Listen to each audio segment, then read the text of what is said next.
গ্রামের মেয়ে শহরের কলেজে এসে যা অবস্থা হয়। কোথায় যাব আমি এখন বোটে? কোন রাস্তায় যাব?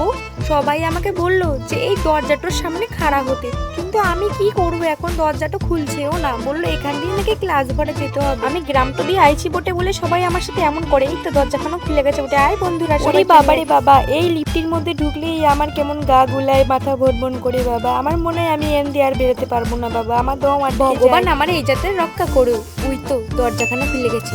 আমাদের ওখানে গ্রামে বটে কত বড় বড় আম গাছ হতো বটে, আর এখানে দেখো স্কুল কলেজে আম গাছ লাগিয়েছে, কত একটু ভালো ভালো ফুল ফল লাগাবে।